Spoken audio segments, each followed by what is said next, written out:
White in the background is no longer white. And we keep doing that. So towards the back of the room, that's going to be black by the end of it. But that's based on having like one of my full 3 metre kind of long ones. That works. So I always shoot white for that reason, and I can change my backdrop colour depending on the space I have. Also, power of lights. So these aren't my lights, so I'm not used to them. I'd have it a bit lower, that background's be brighter, those highlights on Karen's face won't be there so much, things like that. But I just want to keep it the same settings throughout. So once I've got my settings, I can move the actual whole studio away from the background. That background becomes darker and darker. And I'm always aiming for a mid-tone grey. And the reason is, when it gets to that stage where I'm adding that fake texture, I have an easier process ahead of me. And the reason I don't use an actual texture backdrop is because I want full control over what's actually going on that texture.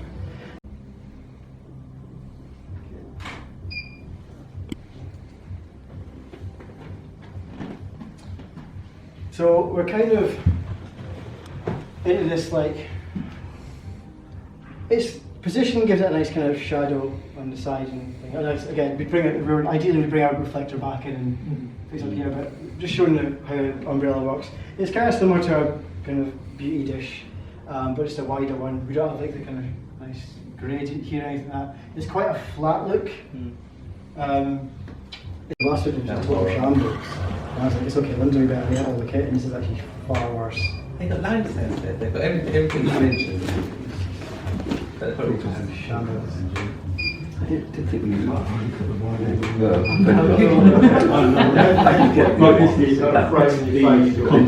See, as soon as you got the chair, I was like, I very rarely.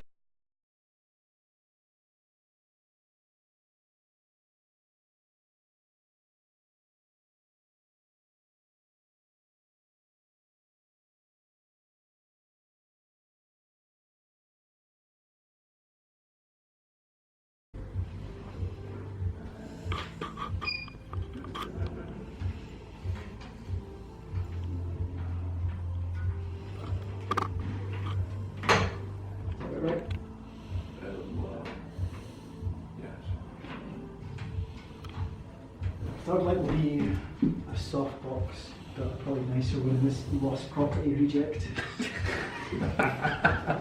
Okay. Yeah, no, it's impressive.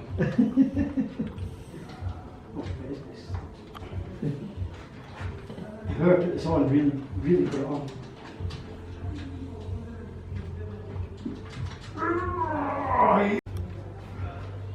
Whereas I've taken the diffuser off that one. It's never going back on ever. The metal ones, like the solid ones which I have, actually as I was saying, I don't use these, I'm going to use it now because this is actually going to make a softer light by putting it all the way back. Because what I'm actually doing is I'm putting the light further into the modifier. So what it's doing is it's kind of bouncing inside then going out. Whereas it's at the back, it's just going out. The best way to imagine is imagine broken one here. Well, this doesn't even come off. Oh, weird. Do not like this. Anyway, this doesn't come off. Pro photo. What's this for? 80 quid? 100 quid? Anyway. Imagine this is a bucket of water. Full of water. If I was to do that, who would come out? Because there's lid on it. Lose camera on such a insignificant rubbish rig. Back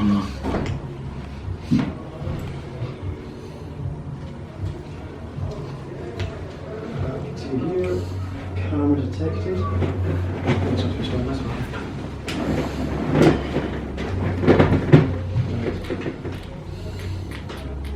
No camera detected. Oh, there we are. Right. Move this back to here. And I have a flag here, so that there's no spill on that back. But sorry, what do you mean by flag? Okay, a flag is the opposite of a reflector. Does one use a card to demonstrate maybe? They're white, they'll do the Just opposite. to show where you put it. Oh yeah, of course. Hand those over.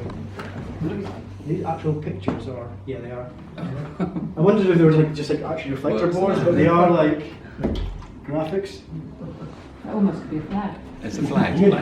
Oh yeah, I use this as a flag. It's possible going to bounce red onto people. Contact and reflective light is actually a lot more visible than you'd think.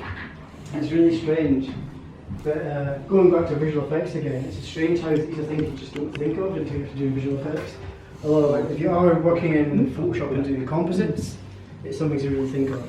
If you're putting someone in an environment they don't belong in, or weren't shot in, should I say, contact reflections are a thing. The bottom of your shorts are actually red. They're not the colour of your shorts because the red seat is reflecting red light onto your shorts. If I cut you out and put you on a green chair, it would look odd because there's a little bit of red that I can't really see with the naked eye, but there's red there and it does exist. This pretty much, Newer have pretty much these for like £250 each. I have a few of them and I totally recommend them. I would definitely say go for them. But the reason I don't use them is because when it comes to like triggering, the trigger, which is gone, but yeah, someone has it. You know, a little trigger for the light? Oh, it's over there. Okay, excellent. That will only speak to the brand it's for. So if I have like a bunch of Neo lights and a bunch of Bowens lights, I can only control however many of that brand. So my Neo lights are now just my spares. But I originally bought them as little kind of high-speed sync lights, and I was so happy with the results. I then bought more Bowens to meet my other Bowens so that I could trigger them all together and really do some kind of creative stuff with it. Everything's sharp. If I change my aperture to make it brighter, it'd become overexposed, which we did. So I made my aperture 1.4, I think, or 3.8, 1.4, and that's what happens. And those settings are as dark as I could possibly get my settings at that aperture. So this is 1.4, 200 a second, ISO 100. I couldn't make that any darker, apart from maybe putting like an ND filter over the lens. But the problem with that is it's difficult to focus if you're putting a pair of sunglasses in front of your lens, to be honest. So if you want to focus and get that, so what we did is we set it to high speed sync. So this is 4,000 of a second, 1.4 ISO 100, and the difference is, if you zoom in, you can see totally in focused eye, but by the time it gets here, it's gone. You couldn't, that's not possible in a normal series setup without high speed sync. Well, it is possible with an ND filter, but then you have to set focus, put the filter on, take your photo, take it off. Like, by putting a filter on your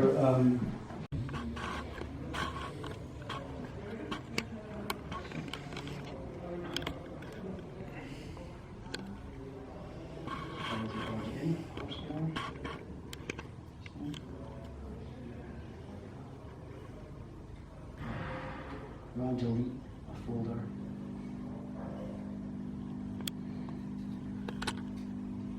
Over here.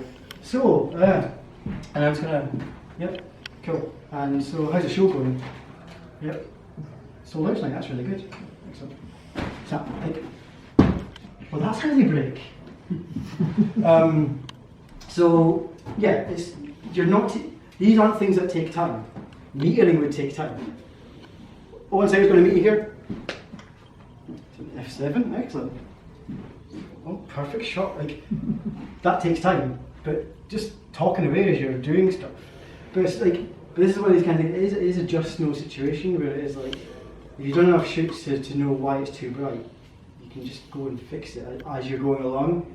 I think sticking to the dogma of film in a digital age is slower, in a sense. So I'm definitely not anti metering. That is not the case at all. I'm definitely not anti metering. But I think there are more efficient ways when you have very limited time with a client to get the job done without feeling like you're some kind of amateur or phony or philistine for not following the dogma. I used to use like the import section here and like find like random imports, but sometimes I'd be importing like multiple products in the same day. And if they're all dated, you can go like a day and find 6 shoots in there and which one you're going for.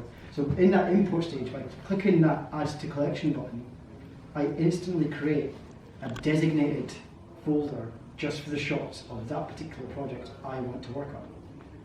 So it's, in terms of workflow, this is a very good way of keeping, if you're busy and working on different projects, this way I can go to my collection section in the library tab, and in here will be Wex London. So I can go to, say, that's a particular project. Maybe I want to go back and get this photo again. I know it's exactly there. If I want to, this recent import, I can go there. And they're all there. And when it comes to culling, I'll do it with it. So that's just the import section, why I do that. We'll go back to our photos now. Actually, because these are tethered, these don't actually have a collection, so I can create a collection by selecting all my photos. So I've just selected them all with Command A or Control A on a Windows. And I can add to collection. So there's no way actually, you could actually do a smaller thing than this. I go through usually 4 at a time. And this is kind of nice. This is a technique I learned in when I used to work for a nightclub photography company. Is I will select 4 at a time. So 1, 2, 3, 4. I'm just doing keyboard shortcuts by holding shift, but you'd just click these.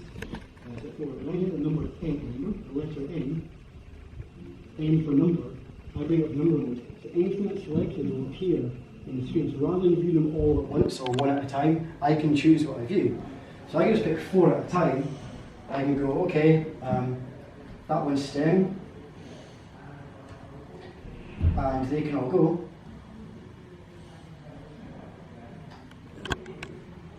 They're gone. So really quickly, I can go 4 at a time. That one keep. Get rid of the rest. 4 at a time. That one keep. So if I'm doing, sometimes I'm doing a shoot, and it's like, and I'm just looking for that bit with a perfect pose. Say someone's moving like this. I go on like burst mode, and I only also need one. I'm not going to send them all those photos. I can go to my library in the color profile. Color profile is quite important because every camera is different, and all your colors are going to be off all the time. If you don't have a color profile set up for your camera, I would suggest not using Adobe Color, which is the preset, the default one, is going all the way down and doing camera neutral. See the difference there? The subtle difference. What camera neutral is going to give you is a much more accurate image from what you shot. Adobe Color almost like ruins your photo, especially if you're shooting in like gigs or nightclubs and LED lights flash and they create this horrible like singular color patch on their face. Changes to camera neutral and that'll instantly go. Instantly. The fact that this is not set to default baffles me. But if you don't have a color card, camera neutral is your boy. Or you could use color camera portrait, which gives you stronger skin tones, but I think they're too strong as a starting point. I usually go for neutral because I can, if I want to boost the skin tones, I can just do that in Lightroom. What vibrance does, but it's saturation just it boosts all the colours, whereas vibrance kind of boosts the tones. Some of the mid-tones, I think, slightly orange. Yeah, vibrance is like saturation, but only on the tone rather than the full overall colour.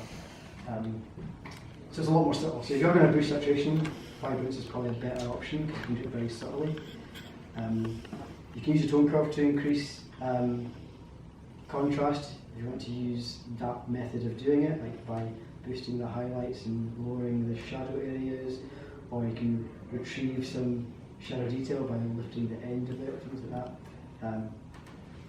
I could just do that in Photoshop, but if you want to keep it, well, I would just do that in Photoshop. If you want to keep it all within Lightroom, that's another little step. So if you boost the contrast in the slider, you can boost it more with the tone curve. Or you can ignore the slider completely and do it fully by hand manually, and that gives you full control over it.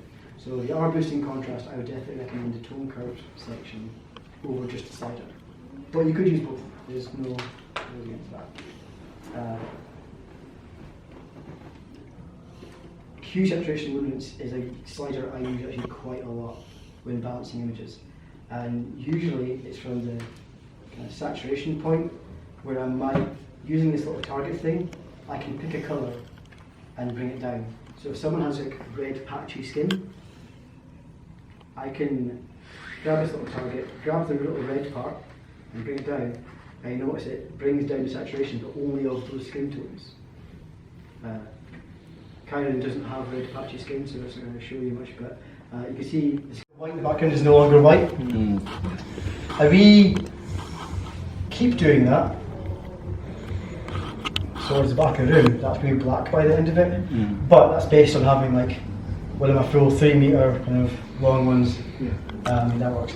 So I always shoot white for that reason, and I can change my backdrop colour depending on the space I have. Also, power of lights. So these aren't my lights, so I'm not used to them. I'd have it a bit lower, that background's be brighter, those highlights on Karen's face won't be there so much, things like that. But I just want to keep it the same settings throughout. So once I've got my settings, I can move the actual whole studio away from the background. That background becomes darker and darker. And I'm always aiming for a mid-tone grey. And the reason is, when you get to that stage where I'm adding that fake texture, I have an easier process ahead of me. And the reason I don't use an actual texture backdrop is because I want full control over what's actually going on that texture.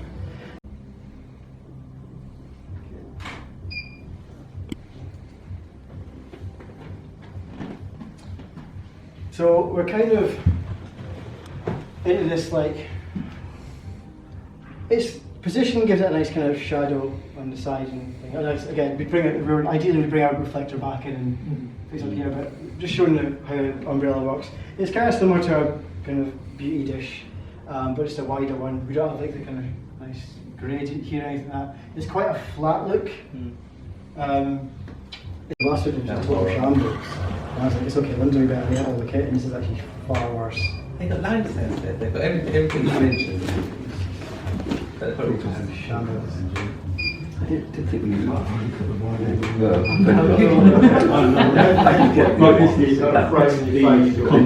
See, as soon as you got the chair, as soon as you got the chair, I was like, I very rarely.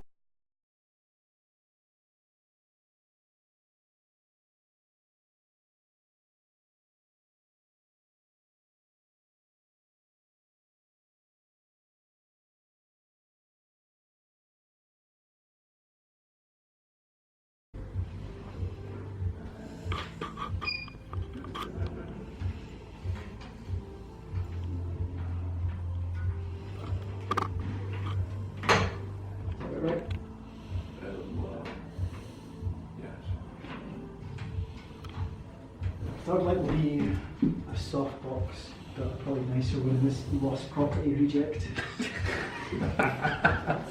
Okay. Yeah, no, it's impressive.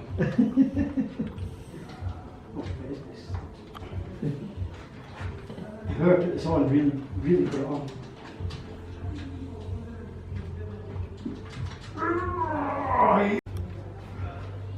Whereas I've taken the diffuser off that one. It's never going back on ever. The metal ones, like the solid ones which I have, actually as I was saying, I don't use these, I'm going to use it now because this is actually going to make a softer light by putting it all the way back. Because what I'm actually doing is I'm putting the light further into the modifier. So what it's doing is it's kind of bouncing inside then going out. Whereas it's at the back, it's just going out. The best way to imagine is imagine broken one here. Well, this doesn't even come off. Oh, weird. Do not like this. Anyway, this doesn't come off. Pro photo. What's this for? 80 quid? 100 quid? Anyway. Imagine this as a bucket of water.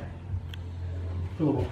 If I was to do that, who would lose camera on such an insignificant rubbish rig? Back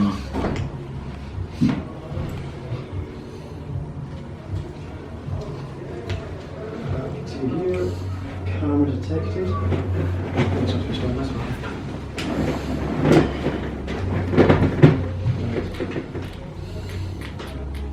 No camera detected. Good. Oh, there we are. Right. Move this back to here. and I have a flag here. So that there's no spill on that back. But Sorry, what do you mean by flag? okay, a flag is the opposite of a reflector. Does one use a piece of card to demonstrate maybe? They're white, they'll do the Just opposite. to show where you put it. Oh yeah, of course. Hand those over. Look, these actual pictures are, yeah they are. I wondered if they were like just like actually reflector Well, boards, but they are like graphics. That almost could be a flag. It's a flag. Oh yeah, I use this as a flag. It's possible going to bounce Yeah. red onto people. Contact and reflective light is actually a lot more visible than you'd think. It's really strange. But going back to visual effects again, it's strange how these are things you just don't think of until you're doing visual effects. Although if you are working in Photoshop and doing composites, it's something to really think of. If you're putting someone in an environment they don't belong in, or weren't shot in, should I say, contact reflections are a thing. The bottom of your shorts are actually red. They're not the colour of your shorts because the red seat is reflecting red light onto your shorts. If I cut you out and put you on a green chair, it would look odd because there's a little bit of red that I can't really see with the naked eye, but there's red there and it does exist. All those settings that apply to it and kind of bake them in. It'll still be a raw, we're not losing any quality, we're not losing any quality at all, it's still perfectly good quality. But all those settings are baked in. And that's how I usually work because it's much quicker. You could open as a smart object in Photoshop, and what I'll do is I'll import the raw with all these settings, but you can then change those settings in Photoshop afterwards if you wanted to. Like you can be like, actually, those highlights are a bit too far down. I can then use a smart object in Photoshop and bring them up without coming back into Lightroom and fixing it again. But the reason I always go with the top option rather than the bottom option is because that file is massive, like gigabytes and gigabytes big. And when you're working on a batch of 20 photos, even on my fastest machine, it gets clogged up. So this is a much quicker way of working. But you are baking all the settings. So if you're going to go with this option, you always want to be happy that all this is as you want it to be at this stage. So I'll go to open in Photoshop. And I will show you a quick bit of retouching. Yeah. And how I change that.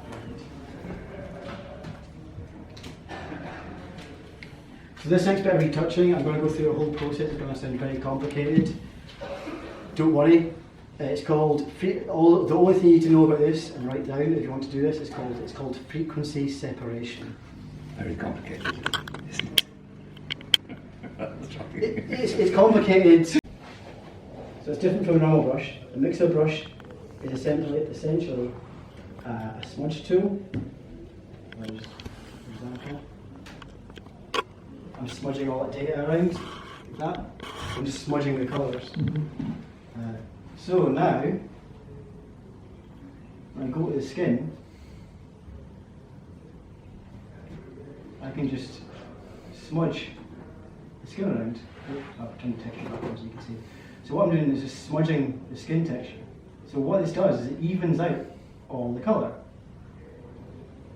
You see, like,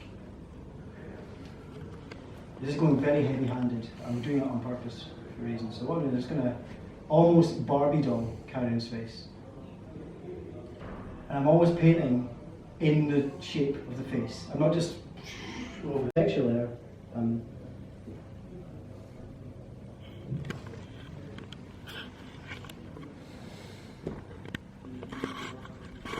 Before and after. But because I duped this layer up, this layer is unaffected. This one hasn't had the smudginess put to it. So I've got a layer, like a copy of that layer, and the original. And what I can do is go to the copy and bring the opacity down. Go all the way down and we're back to normal again. So I can control how much I bring this in. I use that to build contrast if I wanted to. Rather than just doing some kind of contrast slider, I would build it in layers like this. And the reason for that is I've got far more control over every single part of it. But I could also, let's turn it off for now, use curves to bring down highlights in certain areas. So similar to the HSL slider before with the target, there's a little finger area here. I can say this skin tone here is too bright. I click on that, and it creates a point. If I drag that down, it will use that as its focus. So I'm darkening the skin tones. I can go, okay, I want them to be that dark. But now what I can do, because it's on a curves adjustment layer, is use a mask by painting it black to get rid of it, and only paint it in where I want it. So any little hot spots of skin, I can just like paint that adjustment in. Rather than changing the whole image, I can control using adjustments layers where it actually happens. So it's great for like if skin's too bright or a dress is too bright. Or you can even use it for changing colour by using like an HSL adjustment. I use adjustment, so for every little tweak I'm doing with its contrast and things like that, I'll use adjustment layers because I can layer them up and paint them on enough. And that's how you kind of get a full, almost cinematic graded image. Rather than just going, it actually boosts my SEO. Because my website's mentioned in the keywords. Yeah. The metadata contains all this information. Also, when I put images on my actual site, I didn't do a test, I found it actually by accident. It was amazing how it worked. When I started doing those headshot days, those little kind of day-long things, I started adding headshot to all the keywords in all those images. And within the next month, I went from page 10 to page 1 pixels. Just by adding one keyword to there. Because all those photos that were out there underneath it but also had, like, so a design page hasn't those ranks, but if you search Edinburgh headshot photographer, I went right to the top because all my images now have headshot written on it. So I'm not the high ranking in terms of photography in Edinburgh in Google, but when it comes to headshots, and I'm not even like a headshot photographer, I do headshots, but there are people in Edinburgh who just do headshots, that's all they do. And they're lower in the ranking system than I am because I use my keywords. So metadata is quite a good thing. So by taking your Photoshop file back into your collection again, you're setting yourself up for better metadata. But if you add your metadata before you take it to Photoshop, it does pass over, but you can keep better. You can keep better tabs on whether it's working and all correct if you just keep working from Lightroom for your exports and imports. And Photoshop is just for your actual edit. So imagine if like kind of like you prepare it in Lightroom, take it into Photoshop, save it, when you open Lightroom, it will be there. And then you can continue your exporting process. Rather than exporting from Photoshop, export from Lightroom. Then you're keeping the same system, there's lots of consistency amongst all your images, and the client has a batch of images that is like, okay, these are all the same, I can use these anyway. But that concludes the end of our day. Sorry, the end was an academic one. Any questions to end us off on whether it's on this section or the entire day in